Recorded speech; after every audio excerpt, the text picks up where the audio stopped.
بسم اللہ الرحمن الرحیم۔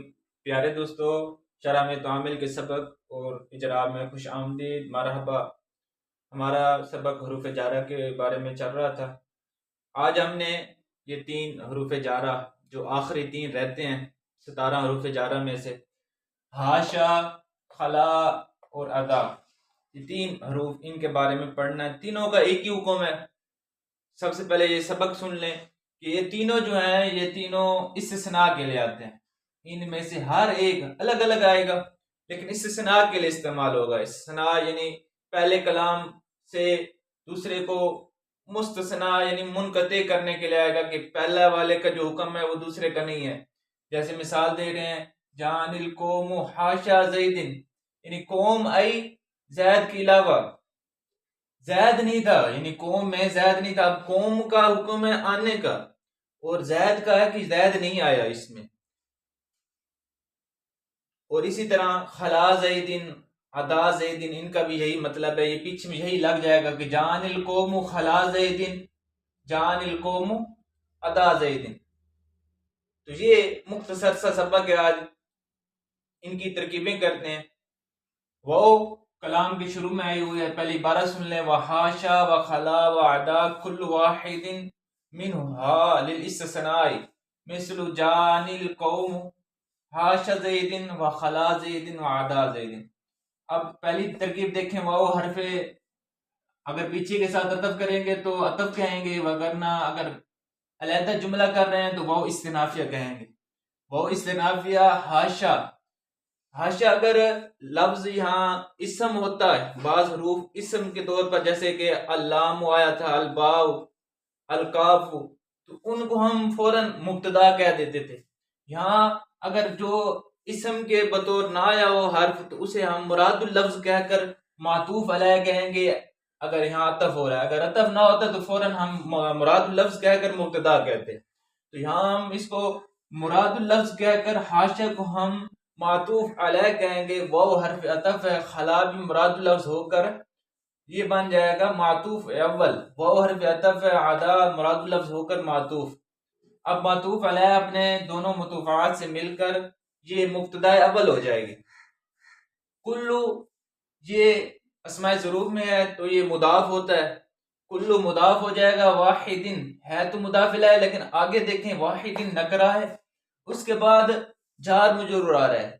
قاعدہ تھا کہ پہلے نکرہ اور اس کے بعد جار مجرور آ جائے تو نکرہ کو موصوف بناتے ہیں، جار مجرور کو کسی کے متعلق کر کے صفت بناتے ہیں۔ تو یہاں ہم واحدن کو موصوف بنائیں گے، من حرف جار ہے، ہا ضمیر مجرور متصل، اور یہ اس کا جو مرجع ہے وہ حاشا خلا ادا یہ تینوں ہیں۔ ان تینوں میں سے ایک کی طرف یعنی مرجع ہوگا، لوٹے گی ضمیر۔ تو من جار ہا ضمیر مجرور، جار مجرور مل کر یہ ظرف مستقر ہوگا ثابتن کے، ثابتن اسم فاعل ہے، ہوا ضمیر فاعل۔ اب اسم فاعل اپنے فاعل اور اس متعلق سے مل کر واحدن کی صفت بن جائے گا۔ واحدن موصوف اپنے صفت سے مل کر کل مضاف کا مضاف الیہ ہو جائے گا، کل مضاف اپنے اس مضاف الیہ سے مل کر مبتدا ثانی ہو جائے گی۔ للاستثناء لام جار ہے، استثناء مجرور ہے، جار مجرور مل کر یہ بن جائیں گے ظرف مستقر ثابتن کے متعلق ہوں گے۔ ثابتن اسم فاعل، ہوا ضمیر فاعل، اسم فاعل اپنے فاعل اور اس متعلق سے مل کر یہ خبر بن جائے گی اس مبتدا کی، مبتدا ثانی کی خبر ہو جائے گی۔ اب مبتدا ثانی اپنے خبر سے مل کر جملہ اسمیہ خبریہ ہو کر پھر بن جائے گی خبر اس پہلی مبتدا کی، یہ والی پہلی مبتدا اپنی خبر سے مل کر جملہ اسمیہ خبریہ ہو جائے گا۔ یہاں ہمارا ایک یہ جملے کی ترکیب مکمل ہوئی۔ اب جو مثال آ رہی ہے اس مثال کی ترکیب دیکھیں، مثل جان القوم حاشا زیدن، مثلو جہاں بھی آتا ہے اس کی 2 طرح ترکیب ہوتے ہیں، مثلو کو ہم مضاف کہیں گے، آگے والے کو مضاف الیہ کہیں گے۔ آگے والے کو مضاف الیہ، پہلے مضاف الیہ کرنے سے جان القوم حاشا زیدن کو معطوف الیہ کہیں گے، وہ حرف عطف ہے، اور خلا زیدن بتقدیر جان القوم یہ بھی کہیں گے کہ یہاں جو خلا زیدن ہے اس سے پہلے مقدر ہے، جان القوم مقدر ہے، تو خلا زیدن بتقدیر جان القوم یہ معطوف ہو جائے گا، وہ حرف عطف ہے۔ یہاں بھی کہیں گے ادا زیدن بتقدیر جان القوم معطوف، اب معطوف والا ہے اپنے دونوں مضافات سے مل کر مثل مضاف کو مضاف الیہ ہو جائے گا، مثل مضاف اپنے مضاف الیہ سے مل کر مثالہ مبتدا معذوف کی خبر ہو جائے گی، مثالہ مبتدا معذوف اپنے خبر سے مل کر جملہ اسمیہ خبریہ ہو جائے گا، یہ ایک ترکیب۔ اور دوسری ترکیب یہ ہے کہ الگ الگ کریں گے، جیسے کہ جانی جا فعل ہے، نون ضمیر وقایا ہے، یا ضمیر مفعول ہے، اور القوم جو ہے یہ فاعل ہے جا کا، حاشا حرف جار ہے، زید مجرور ہے، جار مجرور مل کر یہ ظرف لغو ہوں گے جانی کے، جا کے۔ اب جا فعل اپنے فاعل مفعول اور متعلق سے مل کر جملہ فعلی ہو جائے گا۔